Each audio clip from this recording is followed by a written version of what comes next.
Hey everybody, Benji Irby here. I ran into Brandon Straka yesterday and he asked me whether I'd ever done a Walkaway video. And I thought about it and I was like, no, I actually haven't. So I'm going to give you guys my Walkaway story. It starts back in the early 2016. I found myself homeless. I had to give up my apartment and I was living in my car.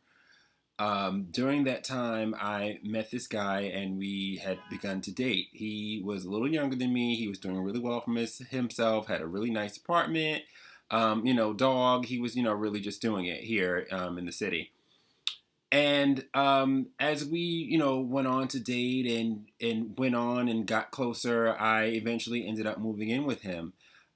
Shortly after I moved in with him, he confided in me that he was an illegal immigrant from Mexico, and that him and his family had come over the border when he was 5. And that he had, they lived in Northern California. They were, doing, fruit picking and things like that, like agricultural work.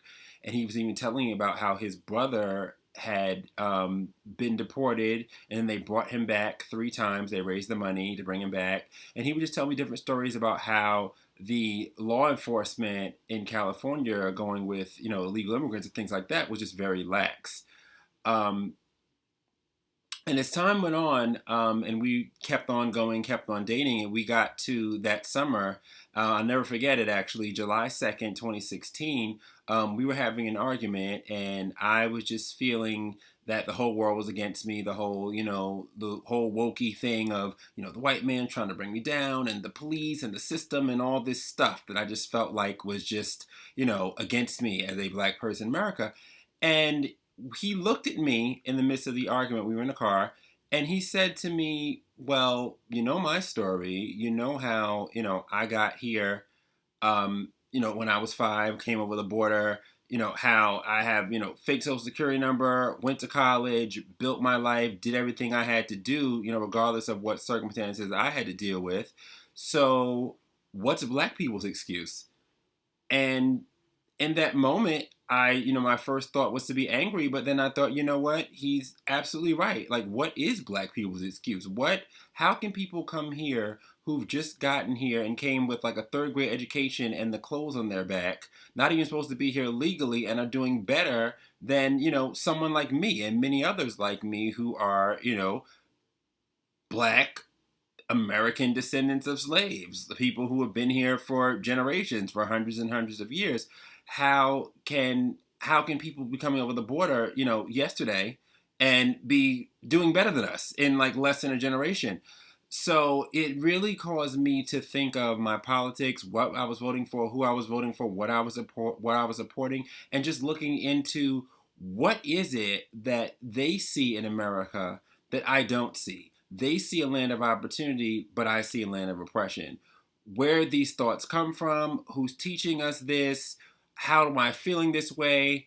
And I just began to look into everything. I began to look into how I voted, who I supported in the past. I took the time to actually look up, what is a Democrat? What is a Republican? Because most of us, to be honest, we really don't know. We really don't pay attention. We kind of just go with the flow.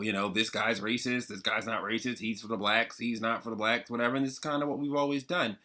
But in looking in history and looking, how this immigration thing has happened, where have the jobs gone, and what's happened to our country, even over the type of um, fruitfulness that I felt, even growing up as a kid in the late '80s, early '90s. I did not feel as though things were this bad. Things were not this bad for my parents.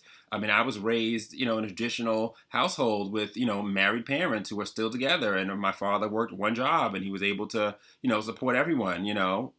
What happened to us? So, in looking and looking deeper, I realized that, wow, I'm really a conservative. I didn't realize that I was a, more conservative and liberal, but I really, really am. When you look at, what I thought about my country, what I think about, a lot of these policies, what I think about abortion and a lot of these other hot button social issues as well. And that's when I decided. I went from voting for Bernie in the primary and I jumped on the Trump train. I voted for him in the general, and I've been ever since. And I must say, since I have been on this side, yes, there are people who I knew from back in the day who are angry with me and don't want to talk to me and whatever. And I mean, those people don't matter. Whatever. But I found so much love and so much just openness and acceptance here on the MAGA side of life. It's definitely the best decision I've ever made.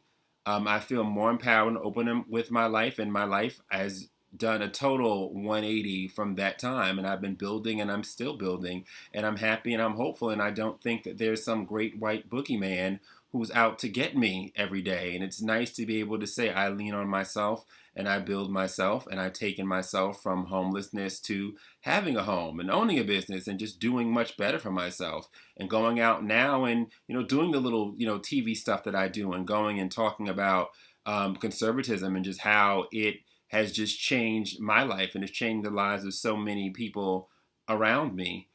So for those who may feel as though they can't, walk away, or, are scared of walking away because of what people are going to say and what people think, forget about them. I mean, there's so many new people. There's so much openness and love on the other side. And even more so than that, you've got to do what you have to do for you and yourself financially.